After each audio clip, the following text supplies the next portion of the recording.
ممبر پاک پہ تشریف فرما استاذ الاساتذہ ممتاز الفقہا حضور محدث کبیر علامہ ضیاء المصطفیٰ صاحب قبلہ قادری امجدی دامت برکاتہم العالیہ، شہزادہ کالپی حضور غیاث ملت، علماء ذوی الاحتشام، ارباب علم و دانش، عرص تاج شریعت میں حاضر آئے سنی جنتی مسلمانوں، السلام علیکم ورحمۃ اللہ تعالی وبرکاتہ۔ الحمدللہ الذی لم یزل علیما قدیرا سمیعا بصیرا، والصلاة والسلام علی سیدنا ومولانا محمد سراجا منیرا، وعلى آلہ واصحابہ وآل بیتہ وعلماء ملته إلى يوم القيامة كثيرا كثيرا. أما بعد فأعوذ بالله من الشيطان الرجيم. بسم الله الرحمن الرحيم. يا أيها الذين آمنوا اتقوا الله وكونوا مع الصادقين. آمنت بالله صدق الله العظيم وصدق رسوله النبي الأمين المتين الكريم. اللہ کا بہت بڑا شکر و احسان ہے کہ ہم اس وقت مرشد گرامی وقار حضور تاج شریعت بدر طریقت حضرت علامہ مولانا مفتی اختر رضا خان صاحب رحمت اللہ تعالی علیہ کے عرص پاک کی تقریب میں حاضر آ کر برکتیں حاصل کر رہے ہیں۔ وقت بڑا مختصر ہے، حضرت علامہ مفتی گلزار صاحب نے مجھے بلایا ضرور، لیکن میرا عنوان انہوں نے نہیں بتایا۔ آج مجھے گفتگو کرنا ہے سفینہ بخشش اور عقائد اہل سنت کی ترجمانی۔ سب سے پہلے بارگاہ مصطفیٰ کریم میں درود و سلام پڑھ لیں۔ اللہ رب محمد صلی اللہ علیہ وسلم، نحن عباد محمد صلی اللہ علیہ وسلم، صلاۃ و سلام علیک یا رسول اللہ صلی اللہ تعالی علیہ وسلم۔ کسی نے کہا تھا فتاوی رضویہ تو ایک کرامت ہے، ہدایت بخششی پڑھ کے دکھلا دو۔ دور حاضر میں اگر میں یوں عرض کروں فتاوی تاج الشریعہ تو ایک کرامت ہے، سفینہ بخششی پڑھ کے دکھلا دو۔ کیا بات ہے! آپ جانتے ہیں کہ ہم الحمدللہ اہل سنت والجماعت ہیں، نہ نام نہاد اہل قرآن ہے نہ نام نہاد اہل حدیث ہے۔ اہل سنت ہم اس لیے ہیں کہ یہ نام مدینے والے نے ہمیں عطا فرمایا۔ حضرت سیدنا سرکار عبدالکریم شہرستانی رحمت اللہ تعالی علیہ اپنی کتاب الملل والنحل کے اندر فرماتے ہیں، میرے نبی علیہ السلام نے ارشاد فرمایا، حدیثی الفاظ اخبر النبی صلی اللہ تعالی علیہ وسلم، ستفترق امتی علی 73 فرقہ۔ میرے نبی علیہ السلام فرماتے ہیں میری امت میں 73 فرقے ہو جائیں گے۔ آگے فرمایا الناجیۃ واحدۃ والباقون حلقہ، فرمایا ایک جماعت کامیاب ہونے والی ہوگی اور باقی سب برباد اور تباہ ہونے والے ہیں۔ رسول کریم علیہ السلام کی بارگاہ میں سوال کیا، جس دن کچھ چہرے چمک رہے ہوں گے کچھ چہرے کالے ہوں گے۔ حضرت عبداللہ ابن عباس رضی اللہ تعالی عنہما سے پوچھا گیا، اور اس کو تفسیر خازن میں لیا ہے، در منصور میں لیا ہے، تفسیر کبیر میں لیا ہے، اور بھی متعدد تفسیرات کے اندر ان کلمات کو محفوظ کیا گیا۔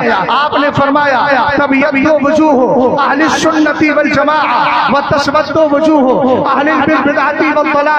فرمایا قرآن کہتا ہے نا کہ قیامت کے دن کچھ چہرے چمکتے ہوں گے کچھ چہرے کالے ہوں گے۔ فرمایا جن کے چہرے چمکتے ہوں گے وہ سنیوں کی جماعت ہے، جن کے چہرے کالے ہوں گے وہ بدعتیوں کی اور گمراہ بدین لوگوں کی جماعت ہے۔ حضرت علامہ مفتی شمشاد صاحب قبلہ نے بڑی شاندار اور بڑی زبردست گفتگو فرمائی ہے، اللہ سلامت رکھے ان کو۔ میں بھی اسی گفتگو کو سرکار تاج الشریعہ کے اسی گفتگو کو آگے بڑھاتا ہوں۔ سرکار تاج الشریعہ نے جو ہمیں نظریات دیے ہیں انہی نظریات کو آپ تک پہنچانے کی کوشش کر رہا ہوں۔ کون ہے سرکار تاج الشریعہ؟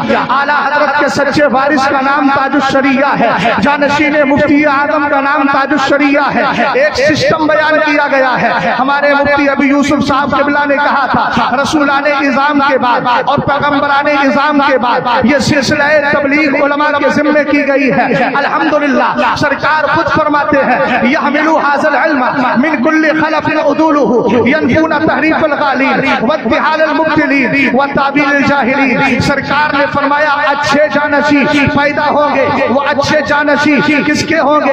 अच्छे लोगों के अच्छे जानशी होंगे। आपने देखा इसी बरेली के अंदर एक वो दौर था जिस दौर को अल्लामा रज़ा अली खां कुतुबुल वक्त का दौर कहा जाता है। आपने बरेली के अंदर सबसे पहला दारुल इफ्ता कायम किया और पहला मुफ्ती बना करके अल्लामा नकी अली खां को बिठाया। उसके बाद दूसरा मुफ्ती उसी मनसब पर फाइज हुआ जिसने मसला रज़ाअत पर सबसे पहला फतवा दिया। उसी को ज़माना इमाम अहमद रज़ा खान कहता है। उसी के मनसब पर आकर उसी की जगह आकर के एक साथ और बैठी जिसको ज़माना हुज्जतुल इस्लाम कहता है। फिर दूसरी जात आई है उसको ज़माना मुफ्ती आज़म कहता है। फिर एक साथ और आई है जिसको ज़माना ताजुश शरिया कहता है। रसूल करीम ने फरमाया इस इल्म को अपने बुजुर्गों से लेते चले जाएंगे। करेंगे क्या? इल्म लेकर अपनी पीरा मुरीदों को चमकाएंगे नहीं। इल्म लेकर खानका के अंदर बैठकर अपने ऐशो आराम का सामान नहीं करेंगे, बल्कि उनकी जिम्मेदारी होगी यनफूना तहरीफ अलगालीन। अगर कोई खुलू कर रहा है, अगर अपने आप को मौलाई कहता है, हजरत मौलाए कायनात सैयदना अबू बकर सिद्दीक अकबर की विलायत और खिलाफत के मसले में हमारी कौम को गुमराह कर रहा है। यनफूना तहरीफ अलगालीन, ये आएंगे और उनकी झूठी बकवास को जाहिर करते नजर आएंगे। कोई अगर गलत बोलेगा, झूठ बोलेगा, उससे पर्दा हटाते नजर आएंगे। कोई झूठी ताबीर लेकर के आएगा, उसको बताते नजर आएंगे। यही सरकार ताजुश शरिया है। दौर आया है, जरूरत पड़ी है तो फतवा ताजुश शरिया दिया है। जरूरत पड़ी है, पाकिस्तान की सरजमीन से एक वक्त में एक जुमला बोला था, इन्ना दीन ला यहताजु इला अहद वला इला रसूली हत्ता इला रसूली। उसने एक जुमला बोला था, इस दीन की किसी को जरूरत नहीं, यहाँ तक कि सरकार की भी जरूरत नहीं। माअज़ल्लाह का जुमला बोला जाए बुलंद आवाज से माअज़ल्लाह। उस वक्त सरकार ताजुश शरिया ने उस एक जुमले के रद में एक मुस्तकिल किताब तहरीर फरमाई जिसका नाम है सद्दुल मशारे फिर रद्दी अला मन यक़ूल इन्ना दीन यस्तगनी अन इशारे। सरकार ताजुश शरिया के इश्क को देखो। अल फरदा आप फरदा फी शरह कसीदतिल बुरदा, जो बुरदा शरीफ पूरी दुनिया में मशहूर है, उसकी अरबी में शरह फरमा रहे हैं। अगर कंजुल ईमान पे हमला होता है तो दिफाए कंजुल ईमान पे किताब लिख रहे हैं, अल वल उला का तर्जुमा कर रहे हैं। इन सारी किताबों पर तफसीलाती गुफ्तगू ना करते हुए मैं आता हूँ सफीना-ए बख्शिश पर। कौन सफीना-ए बख्शिश? वही जिसमें हम्द भी है, वही जिसमें सरकार की नात भी है। हमारा एक अकीदा है, हमारा अकीदा ये है हमारा नबी बाइख्तियार है, हमारा नबी पावरफुल है। ये अकीदा हमें कुरान ने दिया है। कुरान को पढ़े, वमा आताकुमुर रसूलु फखुज़ू वमा नहाकुम अन्हु फंतहू। कुरान कहता है जो रसूल तुम्हें अता करे वो ले लो, जो जिससे तुम्हें मना करे उससे बाज आ जाओ। ये नबी का इख्तियार ही तो था। हजरत कतादा की आंख को ठीक कर दिया है, ये नबी का इख्तियार ही तो था। हजरत जाबिर के खाने को बरकत वाला बना दिया है, ये नबी का इख्तियार ही तो था। आपने खारे कुएं के अंदर अपना लुआबे टैन डालकर उसको शीरी बना दिया है, और ये नबी का इख्तियार ही है कि जब हजरत अली को यमन का काजी बनाना चाहा, मेरे नबी अलैहिस्सलाम की बारगाह में हजरत अली ने अर्ज की, इन्नी ला अअलमु कसीरम मिनल क़ज़ा, हुजूर मुझे मनशबे क़ज़ा के बारे में, फैसलों के बारे में बहुत ज्यादा मालूमात नहीं है। मेरे सरकार का करम देखिएगा, वही दस्ते पाक नबी ने उठाए हैं जो दस्ते पाक कभी अबू हुरैरा की खाली चादर में डाले थे और फरमाया था गुम्मा इला सदरी का, ए अबू हुरैरा सीने से लगा लो। आज मौलाए कायनात रज़ी अल्लाह ताला अन्हु के लिए दुआ कर रहे हैं, अल्लाहुम्मा इहदी क़ल्बहु, ए अल्लाह इसके दिल को रहनुमाई अता फरमा। हज़रत मौलाए कायनात से पूछते हैं, सरकार ने तो कह दिया है लेकिन रिजल्ट और नतीजा क्या निकला? आप कहते हैं फमा शक़क़्तु बादु फी क़ज़ाइन बैनल इस्नाइन, फरमाया दो लोगों के दरमियान जो फैसला होता था, अली को अपने किसी फैसले में कभी डाउट नहीं हुआ है, कभी शक नहीं हुआ है। इसलिए ये दुआए मुस्तफा है, इजाबत का सेहरा, इनायत का जोड़ा, दुल्हन बन के निकली दुआए मोहम्मद। आगे बढ़ते हैं, मुफ्ती مفتی شمشاد صاحب قبلہ نے جو گفتگو کی تھی میں اسی کو آگے بڑھا رہا ہوں، اختیارات مصطفیٰ کا منظر بھی دے رہا ہوں۔ حضرت علامہ یوسف ابن اسماعیل نبہانی کی ایک کتاب ہے جس کا نام ہے الاسالیب البدیعہ فی فضل الصحابہ و ابناء الشیعہ، اس میں بڑی پیاری حدیث ذکر فرماتے ہیں۔ میرے نبی علیہ السلام نے فرمایا اِنَّا لِحَوْزِ أَرْبَعَةَ أَرْكَانٍ، پہلے ایک حدیث اور سن لیجئے، سرکار فرماتے انی قد اعطیت مفاتیح خزائن الارض واللہ لانظر الی حوض الان، میرے سرکار کہتے ہیں اللہ نے مجھے روئے زمین کے خزانوں کی چابیاں اور کنجیاں عطا فرما دی ہے۔ سارے سنی جانتے ہیں دروازہ تالا وہی کھولتا ہے جس کے پاس کنجیاں ہوا کرتی ہے۔ اس کا مطلب یہ ہوا جو کچھ چاہیے مصطفیٰ کے در پہ آئیے، مدینے والا تمہیں عطا فرمائے گا۔ رسول کریم نے کہا میں اپنے حوض کوثر کو دیکھ رہا ہوں، سرکار کا حوض کوثر ہے، لیکن نبی عطا فرما رہے ہیں، کہتے ہیں اِنَّا لِحَوْزِ أَرْبَعَةَ أَرْكَانٍ، فرمایا میرے حوض کوثر کے 4 پلر ہیں۔ کہاں کہاں تک ترتیب کو بدلو گے؟ خانقاہوں میں بیٹھ کر اپنے بند کمروں میں ڈرامائی انداز میں ویڈیو بنا کر تم خلافت اور ولایت کے مسئلے میں اگر الجھاؤ گے تو یاد رکھنا ابھی بریلی کی یہ غلام مرے نہیں ہے، تمہارے ناک میں دم کرنے کے لیے کافی ہے۔ تم جہاں تک چاہو گے ہم وہاں تک جائیں گے اور بتائیں گے کہ یہ مسلکی اعلیٰ حضرت نہیں ہے، مسلکی اعلیٰ حضرت وہ ہے جس پہ قائم رکھنے کے لیے تاج الشریعہ نے ہمیں سمجھا دیا ہے۔ ماشاءاللہ، زندہ باد سرکار نے فرمایا ماشاءاللہ، واہ سبحان اللہ۔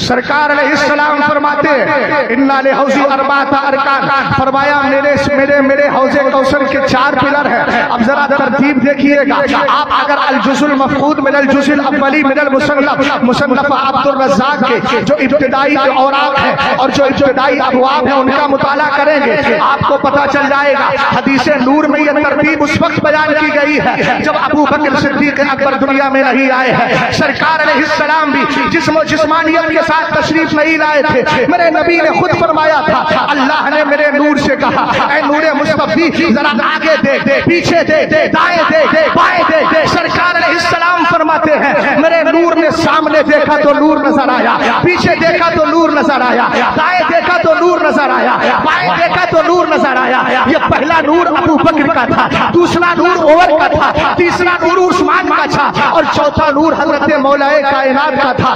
آپ پڑھ لیجیے الجزء المفقود من الجزء الاولی من المصنف۔ اب آگے بڑھتے ہیں، سرکار نے فرمایا 4 ستون ہیں، اول رکن منها فی ید ابی بکر والرکن الثانی فی ید عمر والرکن الثالث فی ید عثمان والرکن الرابع فی ید علی ابن ابی طالب کرم اللہ وجہہ الکریم۔ میرے سرکار کہتے ہیں میرے حوض کوثر کا پہلا ستون ابو بکر کے ہاتھ میں ہے، دوسرا عمر کے ہاتھ میں ہے، تیسرا عثمان کے ہاتھ میں ہے، چوتھا علی کے ہاتھ میں ہے۔ آج جو یہ کہہ رہے ہیں ہم سادات ہیں، میں ان جھوٹے اور نامنہاد سادات کی بات کرتا ہوں، ورنہ ہمیں کوئی چھیڑے نہیں۔ ہم نے مولا کائنات کی شان کو مطلع القمرین سے اچھے انداز میں پڑھا ہے، وقت نہیں ہے، ورنہ الفاظ جو اعلیٰ حضرت نے شان میں ذکر کیے ہیں مولا کائنات کی، ہم سے کہا جاتا ہے بریلی کی اسٹیج سے سیدوں کی مخالفت ہوتی ہے، ابھی ہم کیسے کریں گے؟ ہم تو یہ کہتے ہیں دو جہاں میں خاتم آل رسول اللہ کر حضرت آل رسول مقتدیٰ کے واسطے ہمارے سامنے ایک سید زادہ بیٹھا ہے جو کالپی شریف سے تعلق رکھتا ہے۔ ارے بریلی کی مرکزیت پر انگلیاں اٹھانے والوں ہوش میں رہنا، بریلی کی مرکزیت ختم نہیں ہوگی، اس لیے کہ بریلی پہ سایہ محررہ مقدسہ کا ہے، بریلی پہ سایہ کالپی کا ہے، بریلی پہ سایہ بلگرام کا ہے، بریلی پہ سایہ مسولی کا ہے، بریلی پہ سایہ اجمیر کا ہے، بریلی پہ سایہ بغداد کا ہے، بریلی پہ سایہ ہمارے بغداد کا کربلا محلہ کا ہے، بریلی پہ سایہ نجم اشرف کا ہے اور بریلی پہ سایہ مدینے والے کا ہے۔ اور اسی مدینے والے کی محبت میں امام احمد رضا خان نے کہا تھا کیوں کہوں بے قصوں میں، کیوں کہوں بے بسوں میں، تم ہمیں تم پر فدا تم پہ کرو۔ نعرے تکبیر، نعرے رسالت، مسلک اعلیٰ حضرت، بستی بستی۔ توجہ ہے، وقت نکل جائے گا، اللہ سلامت رکھے آپ کو، جتنے لگانے والے اس کا بھی ثواب دے دے۔ नियतुल मोमिनी खैरुम मिन अमली युबअसुन नासु अला नियतिहिम यौमल क़ियामा। अल्लाह ताला आपको जज़ाए खैर दे। आगे जरा सुनिएगा, थोड़ी तफसील में कह रहा हूं, बस हल्की सी इजाजत चाहूंगा मुफ्ती मुल्लार साहब से। डर लगा रहता है इनके साथ हमेशा, खास इस मौके पर। रसूल करीम अलैहिस्सलाम ने क्या फरमाया? पहला हौज़ कौसर का पहला सुतून अबू बकर के, दूसरा उमर के, तीसरा उस्मान के, चौथा अली के। अब आगे मेरे नबी फरमाते हैं, ये जो आपके हैदराबाद की मंदी और बिरयानी नहीं है, थोड़ी खाली और छोड़ करके चले गए। याद रखना, ये इस्लाम है। जो नबी की शरीयत कह रही है मानना पड़ेगा, जो सरकार की शरीयत कहती है मानना पड़ेगा, जो सुन्नियत का कानून है मानना पड़ेगा, वरना सुन्नियत से बाहर निकलने के लिए अहले सुन्नत के एक अकीदे से इख्तिलाफ कर लिया जाए। वल मुरादु बिल मुब्तदी मैं यातक़िदु शैअन अला खिलाफि मा यातक़िदुहु अहलुस सुन्नति वल जमाअह। बिदअती से मुराद वो है कि जो अहले सुन्नत से एक अकीदे में भी इख्तिलाफ करे। मियां ये कौन सी सुन्नियत है? हजरत अमीर मुआविया की गुस्ताखी बराबर है, हजरत सैयदना अबू बकर सिद्दीक़ अकबर की इमामत पर हमला बराबर है, और सारी सुन्नियत बाकी है। हम कहते हैं तरतीब देखो। आगे मेरे नबी फरमाते हैं, फमन अहसनल क़ौला फी अबी बकर फ़क़द अक़ामद दीना। जिसने अबू बकर के बारे में अच्छी बात कही, उसने दीन को कायम कर लिया है। वमन अहसनल क़ौला फी उमर फ़क़द अवदह सबीला। जो उमर के बारे में अच्छी बात बोलता है, उसने रास्ता क्लियर कर लिया है। आगे फरमाया, वमन अहसनल क़ौला फी उस्मान फ़क़द इस्तनारा बिनूरिल्लाह। जिसने उस्मान के बारे में अच्छा कहा, उसको अल्लाह का नूर हासिल हो गया है। वमन अहसनल क़ौला फी अली इब्न अबी तालिब फ़क़द इस्तमसका बिल उर्वतिल वुस्क़ा ला इंफ़िसाम लहा। फरमाया, सुनो सुनो, जिसने अली के बारे में अच्छा कहा है, उसने मजबूत रस्सी को थाम लिया है। ये हमारी शान है। अल्हम्दुलिल्लाह, हमारा रास्ता भी क्लियर है, हमारा दीन भी कायम है, हमें नूर इलाही भी हासिल है, और साथ ही हमारे हाथ में मजबूत रस्सी भी है। आगे चंद जुमले अर्ज कर रहा हूँ, हालांकि गुफ्तगू लंबी करने का इरादा था, लेकिन वक्त बहुत मुख्तसर है और सरकार ताजुश शरिया के इस शेर की तरफ जाऊंगा। पहले आप हदीस को मुकम्मल तरीके से सुन ले। आगे मेरे नबी ने फरमाया, आपके आका फरमाते हैं, वमन अहब्बा अबा बकर व अबगदा उमर लम यस्कह अबू बकर रज़ियल्लाहु ताला अन्हु। ये जो बना के रखा है, इनको मानो, इनको छोड़ो, और कहा ये हमारे घर की बात है। इख्तिलाफ की बात आती है तो ये कह के बता दिया जाता है ये हमारे घर की बात है। तवज्जो फरमाइएगा, रसूल करीम अलैहिस्सलातु वस्सलाम के दीवानों, सरकार फरमाते हैं, जो मेरे अबू बकर से प्यार करे और मेरे उमर से नफरत करे, क़यामत के दिन अबू बकर भी उसको कौसर का जाम नहीं देंगे। वमन अहसनल क़ौल वमन अहसनल क़ौला फी उस्मान व अबग़ज़ अलिया लम यस्लह उस्मान वमन अहसना वमन अहब्बा उस्मान व अबग़ज़ अलिया लम यस्लह उस्मान वमन अहब्बा अलिया व अबग़ज़ उस्मान लम यस्लह अली इब्न अबी तालिब। सरकार ने फरमाया, अगर कोई अली से मोहब्बत करे, उस्मान से नफरत करे, तो अली भी कौसर का जाम नहीं देंगे। अगर उस्मान से नफरत करता है, उस्मान से प्यार करता है, अली से नफरत करता है, तो याद रखना उस्मान उसको कौसर का जाम नहीं देंगे। और अगला जुमला सुनिएगा, सरकार ने यह भी फरमाया था, वमन अहसनल क़ौला फी अस्हाबी फ़क़द काना मिन अहलिल जन्नह। जो मेरे सारे सहाबा के बारे में अच्छा नजरिया रखेगा वही जन्नती है। तो देखो, अबू बकर को पहला दर्जा दिया, उमर को दूसरा दिया, उस्मान को तीसरा दिया, और हजरत अली को चौथा दिया। सहाबा को अज़मत अता फरमाई। हमने कहा इन सारी चीजों को सामने रखो, तब आला हजरत की तरफ बढ़ो। आला हजरत कह रहे हैं, ला रब्बिल अर्श, जिसको जो मिला उनसे मिला। बच्ची है कौनैन में नेमत रसूलुल्लाह की, और मेरे ताजुश शरिया कहने लगे, जहां बानी अता कर दे, भरी जन्नत हिबा कर दे। नबी मुख्तार कुल है, जिसको जो चाहे अता कर दे। जहां में उनकी चलती है, वो तब में क्या से क्या कर दे। सुरैया को सरा कर दे, ज़मीन को आसरा कर दे, सुरैया को सरा कर दे। ये है हुजूर ताजुश शरिया का नजरिया, जो कुरान और हदीस से मेल खाते। माशाअल्लाह, सुभान अल्लाह, जिंदाबाद। इसलिए दाएं बाएं जाने की जरूरत नहीं है। जो उलमाए हक हैं उनका दामन थामे रहो। और अल्हम्दुलिल्लाह रब्बिल आलमीन, इस दौर के अंदर उलमाए हक अपनी जिम्मेदारी अदा कर रहे हैं और करते रहेंगे। आखिरी बात ये अर्ज कर रहा हूं कि आज के दौर में हो ये गया कि फित्तीनों को मुसले कहा जा रहा है, फितना परवरों को, اور جو فتنہ پرور ہیں ان کو مصلح، اور جو اصلاح کر رہے ہیں ان کو فتنہ پرور کہا جاتا ہے۔ نتیجہ یہ ہو گیا ہے صاحب، اگر اسی خانقاہ میں بیٹھ کر یا مسجد میں بیٹھ کر یا کسی جلسے میں بیٹھ کر کوئی اہل سنت کے نظریے پہ حملہ کرے، ہم جیسا غلام کھڑے ہو کر اس کا رد کر دے تو کہا جاتا ہے اس کو تو بس یہی پڑی رہتی ہے، کبھی اس کے پیچھے پڑا رہتا ہے۔ ہم نے کہا یہ تمہاری بکواس سے ہم پہ اثر نہیں پڑے گا، اس لیے کہ خطیب بغدادی کی روایت کرتا حدیث تاریخ دمشق کے حوالے سے ہمارے ذہن میں ہے، اور ہم کرتے رہیں گے۔ کیا کہا سرکار نے؟ اذا زارت الفتن اب البدع وسب اصحابی فلیسر العالم علما فمن لم يفعل ذلك فعليه لعنۃ اللہ والملائکۃ والناس اجمعین ولا يقبل اللہ منه صرفا ولا عدلا۔ فرمایا فتنے پیدا ہو، بدعتیں جنم لے، میرے صحابہ کو گالیاں دی جائے، عالم پر فرض ہے اپنے علم کا اظہار کرے اور یہ رہتا چلا جائے۔ دل کے رضا ہے خنجر خوخار برخبار، آقا سے کہہ دو خیر منائے نشر کرے۔ السلام